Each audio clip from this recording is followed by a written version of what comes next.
নানান পন্থা দিয়া নানান কথাবার্তা কইয়া অনেক মিষ্টি আলোচনা করে যুবকদের কাছ থেকে হাজার হাজার টাকা হাতিয়ে নিচ্ছে ফেসবুকের মাধ্যমে। বলছে এক সময় বলছে আমার আম্মা অসুস্থ, প্যারালাইসিস হয়ে গেছে, কিডনি নষ্ট হয়ে গেছে, আবার কিছুক্ষণ পরে বলতেছে আমার বোন হাসপাতালে। এই কথা বলে বলে যুবকদের কাছ থেকে টাকা নিয়ে যাচ্ছে, হাজার হাজার টাকা হাতিয়ে নিয়ে যাচ্ছে। লাস্টে দেখা যায় পুলিশের হাতে ধরা পড়ছে। এরকম নাই? হাজার হাজার সমাজে চলতেছে। যেখানে আল্লাহর হুকুম লঙ্ঘন করা হয় সেখানে গজব নাজিল হয়, ঠিক না? কইতাম নি? কাজটা যখন আস্তে আস্তে আল্লাহর যে নিয়মতান্ত্রিক আছে এইভাবে না করে যদি একটু খালি সামান্য ভুল করে তাহলে সবকিছু উলট পালট হয়ে যাবে, ঠিক না? পানি দিয়া যদি সিরা ভিজায় ভিজবো নি? কথা কয় না? আরে পানি দিয়া সিরা ভিজাইলে ভিজবো না? প্রস্রাব দিয়া ভিজাইলে ভিজবো তো ঠিকই, কিন্তু দুইটা কি সমান? সমান না, বিচ্ছেদ তো ঠিকই আছে, ঠিক কিনা? এক মহিলার স্বামী মাতব্বর, সমাজের নেতা, বিচারক, বেশি মানুষ, প্যারালাইসিস হয়ে গেছে, ডায়াবেটিস হয়ে গেছে। আমার এখানেও কেউ ডায়াবেটিস রোগী থাকলে আমার উপর রাগ করবেন না, আপনাদেরকে বলছি না। ডায়াবেটিস, ডাক্তারের কাছে গেছে চিকিৎসার জন্য। ডাক্তার চিকিৎসার দেওয়া বলছে যে আগামীকাল 10টার সময় আসবেন, আসার সময় প্রস্রাব বোতল করে নিয়ে আসবেন, আপনার প্রস্রাব পরীক্ষা করতে হবে, ঠিক আছে? যখন সারা রাত কলসি কলস সামনে রাখছে, সুরই অথবা জগ সামনে রেখে পানি বেশি বেশি খাইছে, খাওয়ার পরে পান করার পরে রাত্রে প্রস্রাব করে বোতল ঠাইসা বসছে, বইরা কাঠের সাইডে রেখে দিয়েছে। সকাল যে হতে না হতেই টেলিফোন আসছে, সাপ আপনি কোথায়, তাড়াতাড়ি আসেন, বিচারের দাওয়াত পাইছেন না? হ্যাঁ আসতেছি, আমি তো কোনো মুখই দুই নাই। আরে মুখ দিবেন আমরা বাড়িতে, চাটা আমরা বাড়িতে খাইবেন না, অসুবিধা নেই, ঠিক আছে। চলে গেছে। যাওয়ার পরে বিচার যখন শুরু হইল, এইদিকে দেখা যায় ম্যাডাম আছে না ঘরের, এই ম্যাডামের বিছানাপত্র ঝাড়ু দিয়ে ঝাড়তেছে, ঠিকঠাক করতেছে, একটা ঝাড়ুর বাড়ি লেগে বোতল ভাঙিয়া প্রস্রাব সব শেষ, প্রস্রাব সব শেষ। মহিলার স্বামী বড় জালিম, গরম মানুষ, যদি প্রস্রাব আয়া না পায় তাহলে ফিরতে ফিরতে আব্বাটা গাইব। আরে আমাদের সমাজে কিছু কিছু মানুষ আছে বউরে ফিরতে আব্বাটা হবো, তোমার ধর্মের আব্বা, নাউজুবিল্লাহ কন, আছে না এরকম? আপনাদের এলাকা নাও থাকতে পারে, আমরা ওটা আখতা আখতা শুনি, এগুলা খবর আমার কাছে হায়। তখন এই মহিলা বুদ্ধি করে কি করছে, নিজের প্রস্রাবটা ওই বোতলের ভিতরে ঢুকাইয়া তৈছে, জান বাঁচাইবার লাগিয়া। তোয়া বেটা যখন 10টার সময় আইসে ডাক্তারের কাছে যাবে, ডাক্তারের কাছে যাওয়া হয়েছে। ডাক্তারের কাছে যাওয়ার পরে ডাক্তার রিপোর্ট চিকিৎসা দিছে, চিকিৎসা দেওয়ার পর রিপোর্ট যখন বাইরেছে, এইভাবে কাগজ হাতে নিয়ে এখন রিপোর্টের দিকে তাকায় 10 বার, রোগীর দিকে তাকায় 20 বার। রোগী কয়ে মিয়া ডাক্তারের ঘরে, ডাক্তার তুই সাহেবের রিপোর্টের দিকে আমার ভাই দুই বড় বড় চৌকে চাস কি তুইছে? আরে ভাই কি চিকিৎসা তোমার দিমু, এইরকম রোগী আমার জিন্দিগি তো পাইছি না। কি হয়েছে? কি হয়েছে যদি হইতে তো সব কিছু উলট পালট হয়ে যাবে। কও না কেন মিয়া? কয় আর মার তো আপনার 9 মাস বাকি আছে। কয় মাস? 9 মাস। খালি 9 মাস কইছে, দরজা ভেদ কইরা একটা দৌড় দিছে বাড়ি। গেও কয় তুমি কোথায় গেছো? বলে আমি তো এখানে আছি। আমার আত্মীয় স্বজন বিদেশে ছেলে আছে, লন্ডনে ছেলে আছে, তাদেরকে খবর দাও, আমার মার তো আর 9 মাস বাকি আছে। আরে তোমার তো আসলে পাগলে পাইছে। কি হয়েছে? 9 মাস তোমার না, 9 মাস আমার। হ্যাঁ তোমার বলতে? আরে ঘটনা তো সব উল্টা। প্রস্রাব তো এটা আপনার নয়, এটা প্রস্রাব আমার। চিকিৎসা যখন দিছে, রিপোর্ট যখন বাইরিছে, তখন রিপোর্ট আমার যে 9 মাসের বাচ্চা পেটে আছে এই রিপোর্ট বাইরিছে। আপনার প্রস্রাব তো একটু নাই, সব শেষ। তাহলে যেখানে আল্লাহর হুকুমকে অমান্য কইরা একটু খালি এদিক সেদিক করলেই সেখানে গজব আর আযাব নাজিল হয়। কথা ঠিক কিনা? নারীরা সমান অধিকারের নামে স্লোগান দেয়, তাই না? সমান অধিকার। আরে ভাই, সমান অধিকার তো আল্লাহ কোনোদিনই দিতে পারবে না। যদি তাই হয় সমান অধিকার, তাহলে তোমার পেটে বাচ্চা রাখো 6 মাস, আমার পেটে 6 মাস, ঠিক না ভাই? ঠিক বলা। এক স্বামী স্ত্রী বাসা বানাইছে বলুই বাজারে, দৃষ্টান্ত। বাসা বানাইছে, বিরাট বাসা। এই বাসার মধ্যে টাইলস ফিট করছে, সব কিছু, বাথরুম টাথরুম বানাইছে, কিন্তু সাপ্লাইয়ের পানি এখনো চালু হয় নাই। সাপ্লাইয়ের পানি এখনো চালু হয় নাই। বাসার যখন গেছে আষাঢ় মাস, এমন শ্বাস করছে, তুফান, বান তুফান এমন ভাবে ছাড়ছে, বাতাস জুড়ে বইতে আসে। যখন দিনে কিছু হালকা মেঘাচ্ছন্ন হয়, তখন প্রস্রাবের কিছু বেগ হয়, ঠিক না? তখন প্রস্রাব কোথায় করবে? এইদিকে এখন টাইসে যদি প্রস্রাব করে, পানিও নাই, বেটা পানি করতে লইব, কারণ সাপ্লাইয়ের পানি এখনো চালু হয় নাই। কি করবে? এখন বুদ্ধি করে বড় কইছে, গো বউ কি করবো? এক কাম করো, টেবিলের উপর টেবিল তুলো, চেয়ারের উপর চেয়ার তুলো, তুইলা তুমিও আসো, আর আমার খান্দুলিয়া ভেন্টিলেটার দিয়ে আসে না, ভেন্টিলেটার দিয়ে প্রস্রাব করবো। এটা তো সুবিধা ভালো, ভেন্টিলেটার প্রস্রাব করবো, এটা তো ভালো। বাস প্রস্রাব করছে। মেয়ে বলে সমান অধিকার, আমিও প্রস্রাব করবো। করতে করো, অসুবিধা নেই, তুমি উঠো। উঠছে, বেড়া কান্দ লইছে, লওয়ার পরে যখন ভেন্টিলেটারতে প্রস্রাব করবো, কি সব প্রস্রাব তার মুখের মধ্যে চইলাইছে। সমান অধিকার হইছে? তাহলে সমান অধিকারের দাবি কোথায় থেকে করো? কোনোদিন পারবা না, কোনোদিন সেটা হবে না। কথা ঠিক কিনা? তাহলে আল্লাহ বলেন নামাজের বেলাও গিয়া দেখো, সমান অধিকার নয়। নামাজের বেলাও আকাশ পাতাল ব্যবধান। মেয়েলোকরা নামাজ পড়লে পুষালুক থেকে আলাদা, বিচ্ছিন্ন। পুষালুক যেভাবে নামাজ পড়ে এইভাবে মহিলার নামাজ নয়। পুষালুক সেজদায় গেলে তার এই যে কনুই আছে এবং আডু আছে, পেট আছে, পেটের সাথে কনুই এবং আডুর সরাইয়া লাগাইয়া না সরাইয়া পাখির ডানার মতো। আর মেয়ে লোকরা আডুয়ে ফেডে কনুয়ে জাতা দিয়া। বেশ কম আছে না? নাই, বেশ কম আছে। কেন? মেয়েদের পর্দার কারণে, মেয়েদের পর্দার কারণে বেশ কম। আকাশ পাতাল। মরণের সময় যখন হয়, তখন পুষা লোকের 3 কাপড়, মেয়ে লোকের কটা? 4টা না 5টা? 5টা। তাহলে বেশ কম আছে না? সমান অধিকার কোথায়? কই সমান? সমান দাও নাই, ঠিক কিনা? আমার ভাইয়েরা,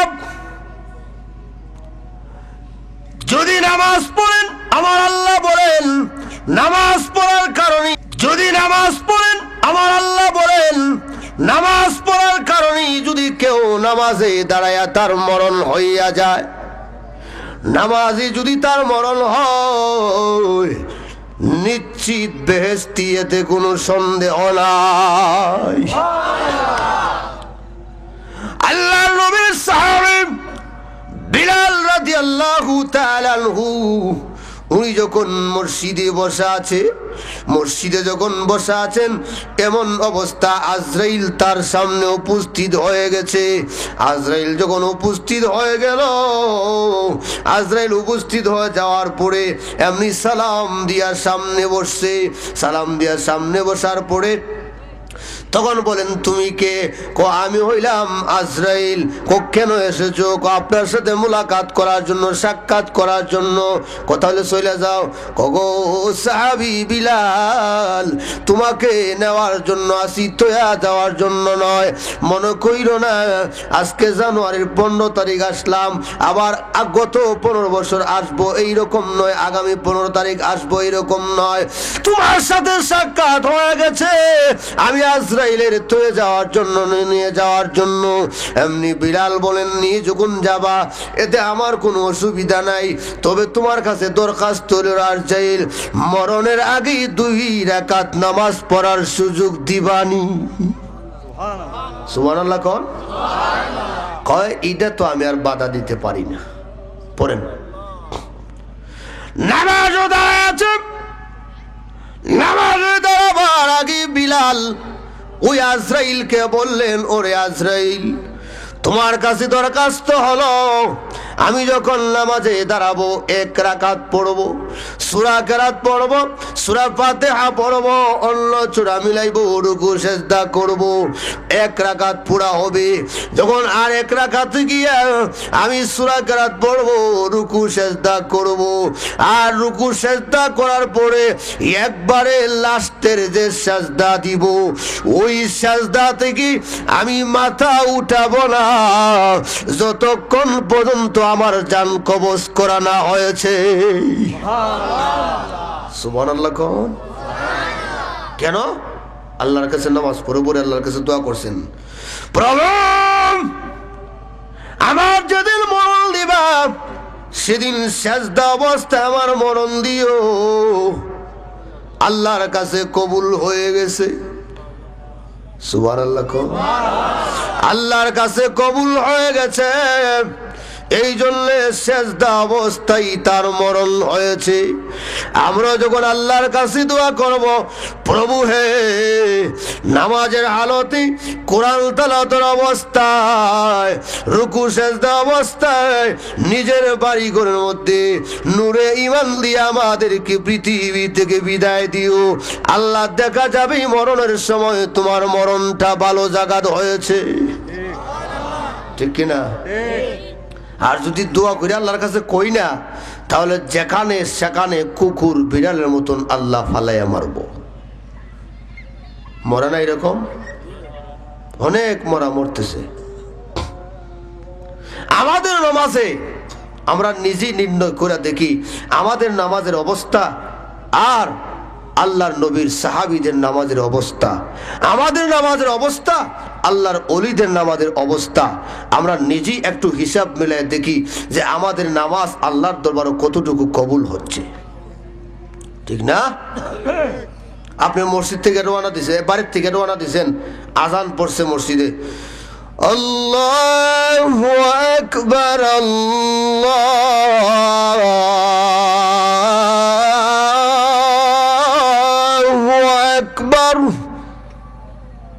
আজান পড়ছে, রওনা দিছেন,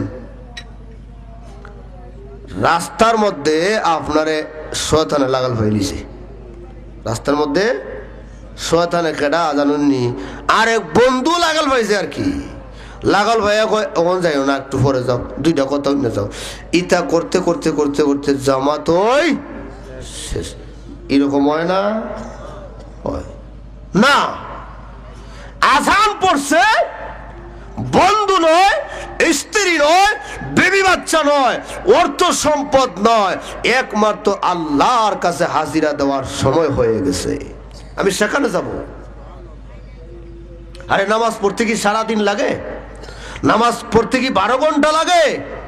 হিসাব মিলাইয়া দেখেন 2 ঘন্টা করে 5 ওয়াক্ত নামাজের সময় ব্যয় হয় না। এরপরও মুসলমানরা কেন নামাজ পড়ে না? একমাত্র কারণ হইল মরণের ভয়, জান্নাতের আশা ভুলে গেছে। দুনিয়ার মহব্বত তার ভিতরে ঢোকার কারণে জাহান্নামের ভয় তার অন্তর থেকে চলে গেছে, আর যাওয়ার কারণে সে এখন নামাজ পড়তে রাজি হয় না। বুঝছেন? আরে উসমান রাদিয়াল্লাহু তাআলা আনহু আল্লাহর নবীর সাহাবী, দেখেন কত দামি সাহাবী। কেন? আল্লাহর ইবাদত করেছে, নবীর তরিকা অবলম্বন করেছে, করার কারণে তাদের সম্মান ইজ্জত আকাশ জমিন এক পাল্লা রাখলে যতটুকু সম্ভব হবে এর চাইতে তাদের ওজন আরো বেশি হবে। কেন? আল্লাহর ইবাদত মানার কারণে। আল্লাহর নবীর সাহাবী উসমান রাদিয়াল্লাহু তাআলা আনহু 100 উট বুঝাই করে মদিনায় যখন গেলেন, কোথায় গেলেন? কথা বলেন। মদিনা শরীফে প্রবেশ করেছে। উনি ব্যবসায়িক মানুষ ছিলেন, ব্যবসা করে। ব্যবসায়ীরা লাইন ধরেছে মাল কেনার জন্য। এখন লাইন যখন ধরেছে, উসমানকে জিজ্ঞাসা করে, উসমান মালের দাম কত? উসমান বলেন, তোমরাই বলো মালের দাম কত? তারা বলে মালের দাম 10 দিনার দিব। কোনা 10 দিরহামে হবে না, আরো দাম বেশি। এমনি তারা বলে 12 দিরহাম দিব না, 12 দিনারও হবে না, আরো বেশি। কতে 15 দিব, কোনা আরো বেশি। কত দিব? 20 দিরহাম দিব, কোনা আরো বেশি। ব্যবসায়িকরা বলে, এত দাম কে বাড়ালো? মালের এত দাম তো হওয়ার কথা নয়। উসমান রাদিয়াল্লাহু তাআলা আনহু বলেন, মালের দাম আমার আল্লাহ বাড়ায়া দিয়েছে। ও কেন? আমার আল্লাহ বলেছেন, আল্লাহ রাস্তায় যদি 1 টাকা কেউ খরচ করে, আল্লাহ তাকে 10 টাকার মালিক বানায়া দেয়। সুবহানাল্লাহ। কোন কোথায় নাকি বলা? এমনি উসমান কয়, ওরে ব্যবসায়িক ভাইয়েরা, তোমরা সাক্ষী থাকো। তাই যদি হয়, আল্লাহ যদি 1 টাকা আল্লাহ রাস্তায় দান করলে, গরিবরে দিলে আল্লাহ 10 টাকার সওয়াব দেয়, তাহলে তোমরা সাক্ষী থাকো। 100 উট বুঝায় মাল আমি মদিনার গরিবদের কাছে বন্টন করে দিলাম। সুবহানাল্লাহ। কোন বন্টন যখন করে দিয়েছেন, রাত্র যখন হইছে, তখন আল্লাহর নবী সাহাবী আব্বাস রাদিয়াল্লাহু তাআলা রাসূলের চাচাতো ভাই, কথা বলছেন, উনি রাত্রিবেলা স্বপ্নে দেখেন যে বিশ্ব নবী মুহাম্মদ মুস্তাফা সাল্লাল্লাহু আলাইহি সাল্লাম সাদা ঘোড়ার উপরে সওয়ার হইয়া কোথায় যেন যাচ্ছে। সুবহানাল্লাহ। সাদা ঘোড়ার উপরে সওয়ার, সাদা ঘোড়া তো এটা আলাদা এক জিনিস। সাদা ঘোড়ার উপরে সওয়ার হইয়া উনি যাচ্ছেন। আল্লাহর নবীর সাহাবী বলেন, ইয়া রাসূলুল্লাহ, ইয়া হাবিবাল্লাহ, আমি আপনার সাথে 2টা কথা বলতে চাই, আপনার সাথে দরকার আছে, ঘোড়ার থেকে নামেন। বিশ্ব নবী তাকায়া বলেন, না, এখন আমার নামার সময় নয়, আমি যেতে হবে এক জায়গায় বিয়ে খাওয়ার জন্যে। সুবহানাল্লাহ। কোন ওই সাহাবী বলে, কার বিয়া? খবর তো পাইলাম না। আল্লাহ নবী ডাক দিয়া বলেন, আল্লাহ আজকে উসমানের মাল এমন ভাবে মদিনার গরিবদের কাছে বন্টন করে দিয়েছে, আল্লাহ এত খুশি হয়েছে। আল্লাহ খুশি হইয়া জান্নাতের হুর পুরীর সাথে তার বিয়ার ব্যবস্থা করেছে। বলে, আপনি কোথায় জানতে হইলে? জান্নাতের ভিতরে যাই বিয়ে খাওয়ার জন্য, উসমানের সাথে জান্নাতি হুরের বিয়ে হবে। তাহলে কেন এত দাম? কেন তো সম্মান? কেন তো ইজ্জত? একমাত্র বিশ্ব নবী মুহাম্মদ মুস্তাফা সাল্লাল্লাহু আলাইহি সাল্লামের উম্মত হওয়ার কারণে, আল্লাহর ইবাদত করার কারণে, নবীর তরিকা অবলম্বন করার কারণে আল্লাহ তার সম্মান, আল্লাহ মানুষের ইজ্জত সম্মান বাড়াই দিয়েছে। আর যদি আমরাও পূর্ণাঙ্গভাবে আল্লাহর ইবাদত বন্দেগী করি, আল্লাহকে মানি, আল্লাহর রাসূলের তরিকা অবলম্বন করি, অবশ্যই আল্লাহ আপনি আমাকেও মাফ করে জান্নাতের ঘোষণা দিবেন। কথা ঠিক কিনা আমার প্রাণের ভাইয়েরা? এমনি আমরা কই ওয়াজের শেষে অথবা আগে, হাত তুলা দিন, নামাজ আর ছাড়বেন না। প্রত্যেকে হাত তোলা দিয়া আল্লাহর কাছে ওয়াদা করে নামাজ আর ছাড়ব না। কিন্তু দেখা যায় গিয়া যে ওয়াজ শুনে ঘুমাই, যে ফজর নামাজ আর পড়েই না, ঠিক না? আমরাও আল্লাহর কাছে ওয়াদা করি, এই কথার সাক্ষী হবে, আজকের মাহফিল সাক্ষী হবে যে তারা হাত উঁচু করে আল্লাহর কাছে ওয়াদা করেছে নামাজ আর ছাড়বে না। এই যে ওয়াদা করেছে, আল্লাহ তার ওয়াদা একদিন না একদিন হইল কবুল করে জান্নাত দিবেন, কারণ মনে তো আশা আছে পড়ার জন্য, আছে না? নামাজ আর ছাড়বেন না, হাত তোলা দিয়া বলুন নামাজ আর ছাড়বেন না, হাত তুলুন। নারায়ে তাকবীর, নারায়ে তাকবীর। তাহলে হাত নামান, হাত নামায় মনে মনে এই আরাধা করেন যে আল্লাহ আর জীবনে নামাজ ছাড়বো না, আর জীবনে নামাজ ছাড়বো না। কারণ ভাই নামাজ এমন সম্পদ, এত দৌলত আর এত ইজ্জত নামাজে মানুষের দেয়। আপনি দেখবেন নামাজি মানুষের দেখলেই সালাম দেয়, দেয় না? কেন? তার ইজ্জত সালামের কারণে, নামাজের কারণে, নামাজ পড়ার কারণে তার ইজ্জত সম্মান বাড়ছে। কথা ঠিক কিনা? যুবকের বিয়ে হবে, বিয়ের আলাপ আসে, রাস্তাঘাটে, বাজারে, দোকানে, হাটে ঘাটে মানুষদেরকে জিজ্ঞাসা করে এমুকের ছেলেটা কিরকম, লেখাপড়া ভালো, ছেলেটার চরিত্র কিরকম, জিগায় না? তখন কিছু কিছু মানুষ আছে গ্রামও, কিছু কিছু মানুষ আছে সমাজে, এরা হলো কুটনা, ঠিক না? বদনাম হইবার লাগে এক নম্বর। বালা হইলেও যদি কোনো ব্যাপারে জিদ বিদ থাকে হবারই দিয়া মরবাই, এক কথা শেষ। সামান্য উনায় গেছে কি মরবা যে খালি কইছে, মরণের কথাটা কইলে তো গলরে ভয় লাগে। বেড়া আর কিছু জিগাইছে না কেউ রে, ডাইরেক্ট দৌড় গিয়া বাড়িতে কি আর বিয়া দিব মাইয়া? আর বিয়া দিবে না, কারণ এইদিকে যে পুশিং দিছে। আর ওইদিকে যদি আপনি নামাজি হন, দিনদার হন, পরহেজগার হন, মাথায় টুপি থাকে, নামাজ পড়েন, তাহলে জিজ্ঞাসা করলে অবশ্যই বলতে হবে যে এই ছেলেটা বড় অমায়িক, রাস্তায় পয়লে সালাম দেয়, মাথা নিচু করে আসে, আঠে, আমাদেরকে সম্মান করে ইজ্জত দেয়, তার কথা কি বলবো বইলা শেষ করা সম্ভব নয়। অবশ্যই ভালো মেয়েও তার বিয়ে করা সম্ভব হবে। কথা ঠিক কিনা? আর সমাজে এখন সবকিছু উলট পুলট হয়ে গেছে। একটা পদ্য এক হুজুরে কইসলা আমাদের ছাত্র জীবনে, কইতাম নি, মনে কয় হজ করতাম মক্কাতে, শয়তানে কো আইল কাটবো তোর কোন ভাবে। মা ঠিক না? আরে হস্ত করবার মনে চায়, শয়তান তো আবার ইডো কয়ে দেখো আইল কাটটা তেরা করে নিয়ে আলা কয় না। মনে কয় নামাজ পড়তাম আমি জামাতে, শয়তানে কো কাম সাইরালা বাড়িতে। মা ঠিক না? মনে কয় করতাম আমি গরির মিকারি, শয়তানে কো লাগাই দে ফুরান ব্যাটারি।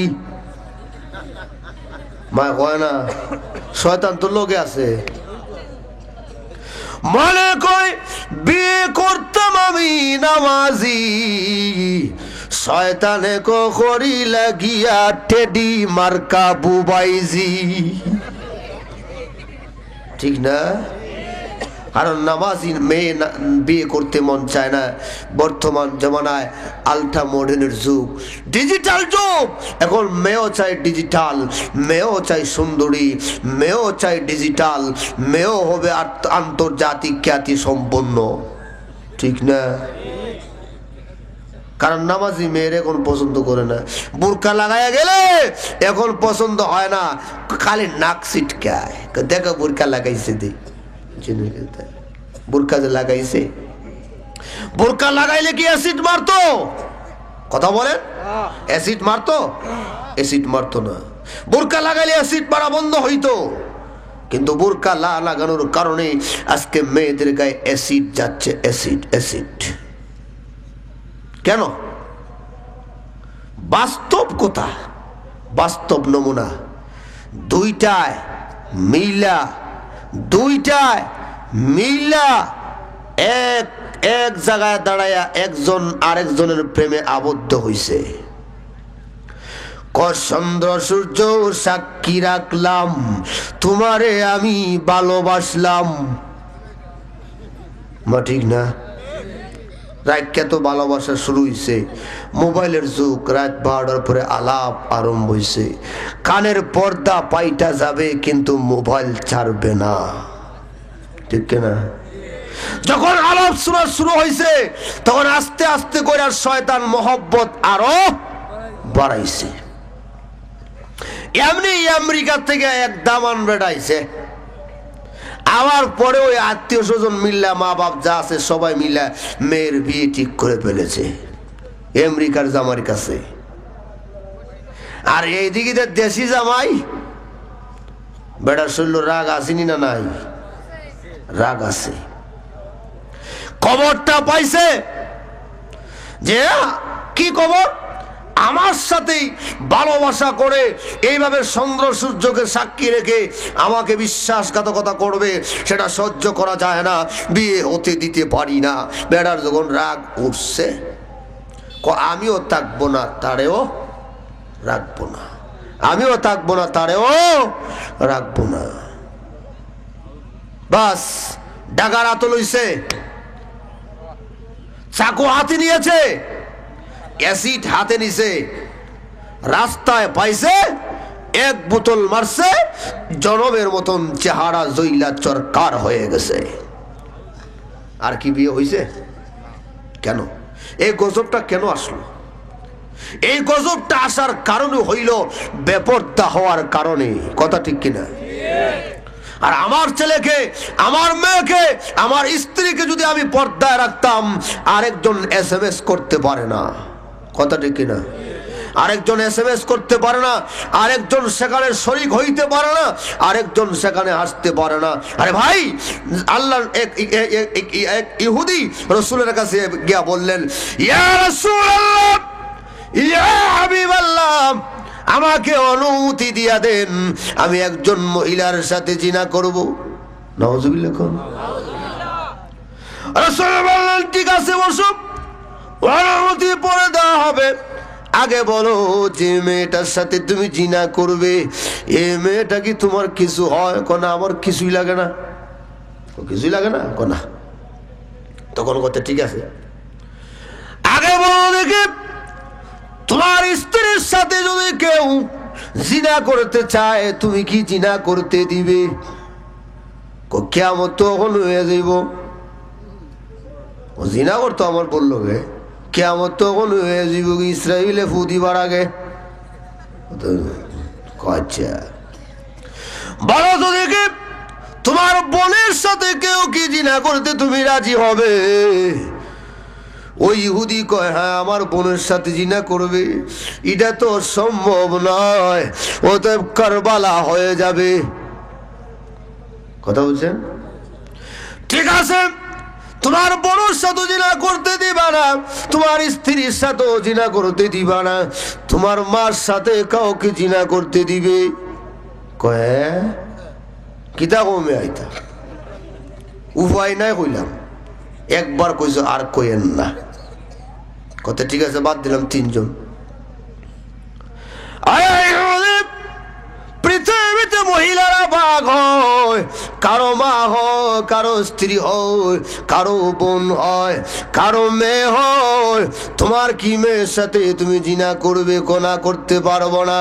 ওই এমনি আল্লাহ নবী ডাক দিয়ে বলে, ইহুদি, তুমি যে মেয়ের সাথে জিনা করার জন্য যাবে, এই মেয়েটা তো কারো মা হবে, কারো স্ত্রী হবে, কারো মেয়ে হবে, কারো বোন হবে।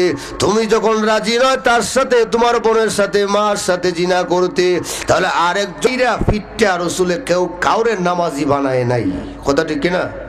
বুঝাইয়া আস্তে আস্তে করে, আস্তে আস্তে তাকে ওয়াজ করে, তাকে আস্তে আস্তে ওয়াজ করে, খাতামাল্লাহু আলা কুলুবিহিম, আল্লাহ যদি কেউ অন্তরে মোহর মারে তাকে হেদায়েত কেউ করতে পারবে না। হেদায়েতের মালিককে আল্লাহ। অবশ্যই আপনি বুঝাবার মালিক। নামাজ পড়ুন, নামাজ পড়ুন, নামাজ পড়লে কি ফায়দা হবে, কি পাবেন না পাবেন সব কিছু আল্লাহ আপনাকে বলে দিয়েছেন। কথা ঠিক কিনা? সব কিছু। দুনিয়াত কি থাকবার লাগে কেউ আইছে? আরে টাকার লাগে কেউ আইছে? মনে করেন আজকে পশ্চিমবাগ ওয়াজ, দামান বেড়াইছে ওয়াজের উসিল্লা, ওয়াজ উনবার লাগে। কেউ দামান মন থাকলে আমার কথা রাগ করবে না কিন্তু। আবার এখানে আইসেন, আসার পরে বা সুন্দর, এখন আপনার ওয়াজ ওয়াজ শুনলেন, রাত যখন গভীর হয়ে গেছে আপনার শাশুড়ি গিয়ে ডাক দিলেন আম্মা। এমনি আম্মা ঘরে সব দামান বেড়া দিয়েছে, দরজা দরজা কুইল্লা বালা বিছানাপত্র বিছাই একেবারে সুন্দর কইরা আপনারা দিছে মশারি টশারি গ্যাস ট্যাস মাইরা আপনি ঘুমাইছেন স্প্রে টেস্প্রে দিয়া খুব আদর যত্ন করে আপনারা দিছে, ঘুমাইছেন। ঘুমানোর পরে দেখা যাক কিছুক্ষণ পরেই মুরগের আওয়াজ শোনা যায়। দামান বেড়া মন্দ না, বাড়ির থয়েছি সুটকি আর ওর বাড়িতে পাইলাম মুরগের আওয়াজ। খারাপ না, ভালোই হবে। সকাল যখন হয়ে গেছে, সকাল হয়ে যাওয়ার পরেই এখন দেখা যায় আস্তে আস্তে নাস্তা একটার পরে একটা, একটার পরে একটা দামানদর সামনে উপস্থিত হয়েছে। দামানও রাখ্য আসে একবারে ফেরিডুলি সাফ করলিছে খাইয়া। খাইয়া যখন সাফ করছে তখন দেখা যায় সকালবেলা মুরগ দিয়ে খাইলো, রুস বুস দিয়ে খাইছে।